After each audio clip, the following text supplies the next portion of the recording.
اعوذ باللہ من الشیطان الرجیم بسم اللہ الرحمن الرحیم۔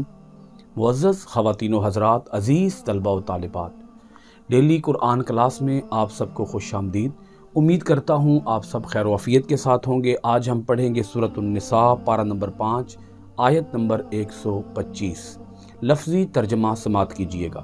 ومن اور کون، احسن و بہتر، دینن دینی لحاظ سے، ممن اس شخص سے جس نے اسلم جھکا دیا، وجہہ اپنا چہرہ، للہ اللہ کے لیے، وہو محسن اور وہ احسان کرنے والا ہو، واتبع اور پیروی کی، ملت ابراہیم ابراہیم کی، حنیفاً وہ ہر باطل سے منہ موڑے ہوئے ہو، واتخذ اور بنا لیا ہے اللہ نے ابراہیم کو خلیلاً دوست۔ اس آیت مبارکہ کا ربط آیات یہ ہے، اللہ رب العالمین پچھلی آیات کے اندر بیان فرماتا ہے شیطان کے منصوبے، شیطان کی جھوٹی امیدیں، اور پھر اللہ رب العالمین اپنے سچے وعدوں کو بیان فرماتا ہے، اور اسی کے ساتھ اللہ پاک بیان کرتا ہے برے عمل کی سزا کو اور نیک عمل کی جزا کو۔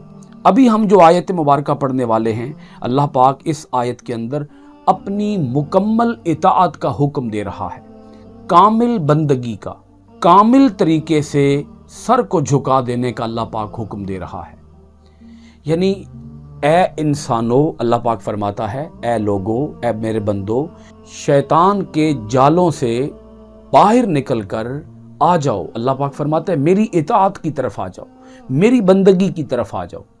تمہیں کیا ملے گا؟ اللہ پاک نے یہ پہلے بتا دیا، اور اللہ پاک نے یہاں حضرت ابراہیم علیہ السلام کا بھی ذکر فرمایا بطور مثال۔ دیکھیے گا کتنے پیارے یہ الفاظ ہیں اللہ رب العالمین کے۔ فرمایا وَمَنْ أَحْسَنُ دِينًا مِّمَّنْ أَسْلَمَ وَجْهَهُ لِلَّهِ۔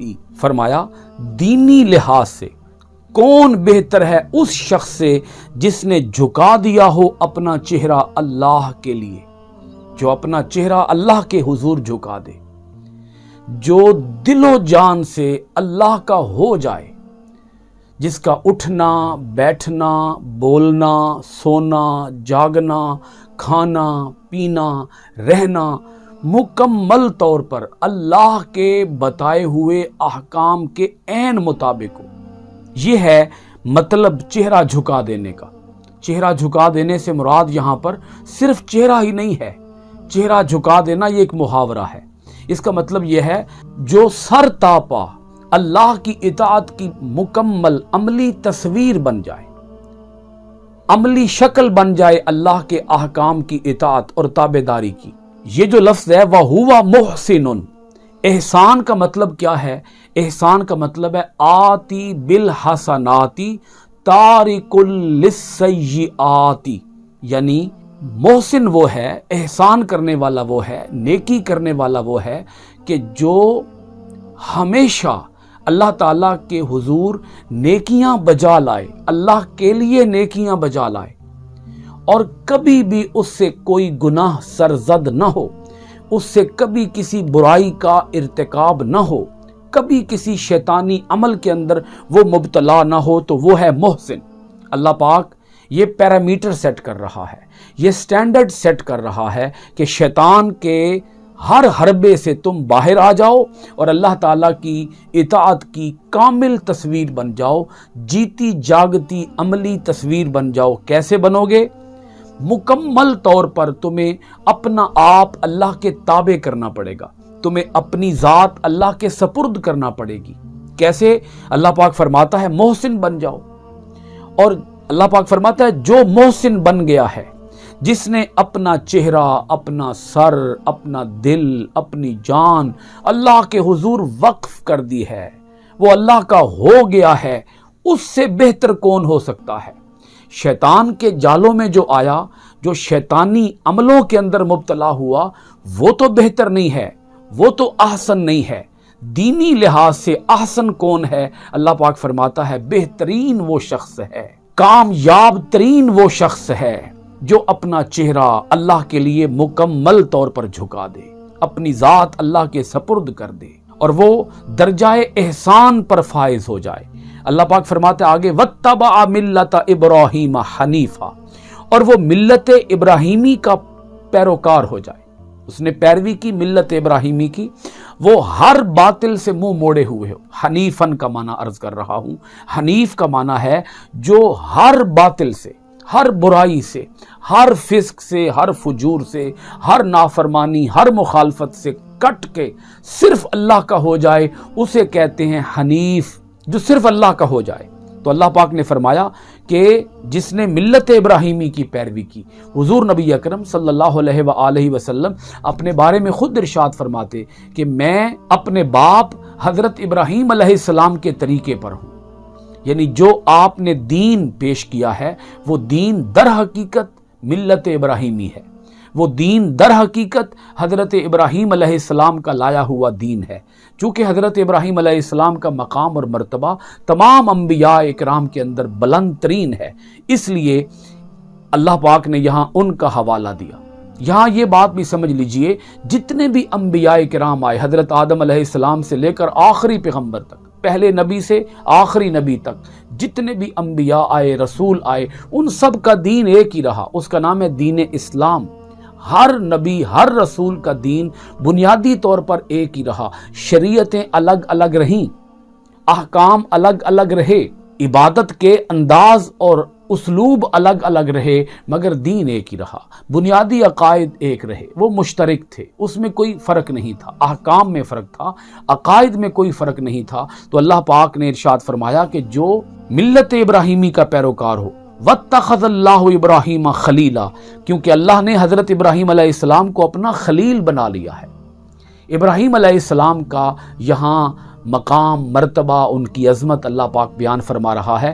خلیل اس ہستی کو کہتے ہیں جس کے نفس کے اندر اللہ کی محبت رچ بس جائے، اسے کہتے ہیں خلیل۔ جس کے دل میں کسی بھی غیر کی محبت کی کوئی گنجائش نہ رہے، اسے کہتے ہیں خلیل۔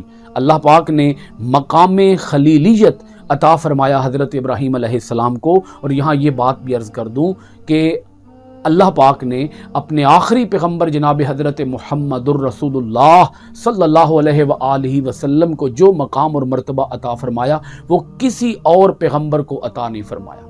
حضور علیہ الصلوۃ والسلام کا اللہ کی بارگاہ میں جو مقام ہے، وہاں پر کوئی پیغمبر اس کا طائر آرزو پر تک نہیں مار سکتا جو مقام اللہ تعالیٰ نے آخری پیغمبر کو عطا فرمایا ہے۔ وہ مقام اور کسی کو بھی عطا نہیں فرمایا، لیکن یہاں نبیوں میں سے اللہ تعالیٰ بقیہ نبیوں میں سے حضرت ابراہیم علیہ السلام کے مقام کو وہ امتیاز، وہ برتری اور وہ بلندی عطا فرماتا ہے کہ اللہ پاک فرماتا ہے جس نے بھی ملت ابراہیمی کی پیروی کی وہ محسن بنا اور اس نے اپنی ذات اللہ کے سپرد کر دی، تو وہ شخص سب سے بہتر ہے، دینی لحاظ سے وہ شخص سب سے بہتر ہے۔ وَاتَّخَذَ اللَّهُ إِبْرَاهِيمَ خَلِيلًا، اللہ تعالیٰ نے حضرت ابراہیم کو تو اپنا خلیل بنا لیا ہے۔ اللہ پاک یہاں حضرت ابراہیم علیہ السلام کا ذکر اس لیے بھی فرماتا ہے کہ اے لوگو تم بھی آؤ، اسی طرح تم بھی اللہ کے ساتھ محبت کرو جیسے حضرت ابراہیم علیہ السلام نے اللہ تعالیٰ سے محبت کی۔ اللہ تعالیٰ یہ ایک مثال سیٹ کر رہا ہے کہ اپنے دلوں کے اندر محبت اس درجے کی رکھو، اپنے دلوں کے اندر اللہ کا عشق اس درجے کا رکھو کہ حضرت ابراہیم علیہ السلام کو اگر اپنی بیوی حضرت ہاجرہ کو اور اپنے لخت جگر حضرت اسماعیل کو اگر ایک غیر آباد وادی کے اندر چھوڑ کے آنے کا حکم ملا، حکم ربانی ملا، چھوڑ آئے، انہوں نے اللہ کی محبت میں کمی نہیں آنے دی، اللہ کا حکم پورا کیا۔ انہوں نے بیوی اور اولاد کی محبت کو ترجیح نہ دی بلکہ اللہ کی محبت کو ترجیح دی۔ ایسے ہی حضرت ابراہیم علیہ السلام کو نار نمرود میں ڈالا گیا، وہ بڑے ہی شوق سے نار نمرود کے اندر اتر پڑے، بے خطر کود پڑا آتش نمرود میں، عشق عقل ہے محو تماشائے لبے بام ابھی۔ حضرت ابراہیم علیہ السلام کو حکم ملا کہ آپ اپنے بیٹے اسماعیل کی رگوں کے اوپر چھری پھیریں، پھیر دی، نہیں ذرہ برابر بھی تأمل کیا، تفکر کیا کہ مجھے یہ کام کرنا چاہیے یا نہیں کرنا چاہیے، یعنی ثابت کر دیا کہ مجھے اللہ سے محبت، اپنی اولاد سے بڑھ کر ہے، اپنی بیوی سے بڑھ کر ہے، اپنے مال سے بڑھ کر ہے، حتیٰ کہ اپنی جان سے بھی بڑھ کر مجھے اللہ سے محبت ہے۔ اللہ پاک فرماتا ہے آؤ نا تم بھی اللہ سے وہی محبت کرو۔ کیوں محبت کرو اللہ سے؟ وہ فرمایا وَلِلَّهِ مَا فِي السَّمَاوَاتِ وَمَا فِي الْأَرْضِ، آیت نمبر 126 ہے یہ۔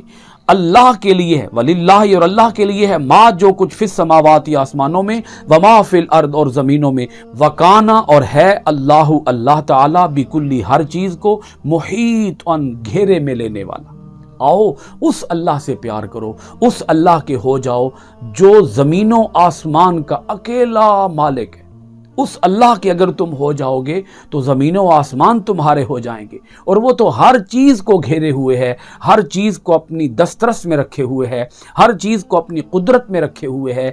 اللہ پاک نے یہ بات یہاں اس لیے ارشاد فرمائی کہ تم اللہ کے ہو جاؤ، یہ کائنات تمہاری ہو جائے گی۔ اللہ تعالی ہمیں اپنی آیتوں کے اندر غور و خوض کرنے، قرآن مجید کی آیات کو معنی، ترجمہ، تفسیر و تشریح کے ساتھ پڑھنے، عمل پیرا ہونے، قرآن کے آفاقی پیغام کو دنیا بھر کے اندر عام کرنے کی توفیقات خیر عطا فرمائے۔ آپ سب حضرات کا بہت شکریہ۔ سورۃ النساء آیت نمبر 126 کے ساتھ آج کی کلاس ختم ہوئی۔ انشاءاللہ العزیز آئندہ ڈیلی قرآن کلاس میں حاضر ہوں گے سورۃ النساء کی آیت نمبر 127 کے ساتھ۔ السلام علیکم ورحمۃ اللہ وبرکاتہ۔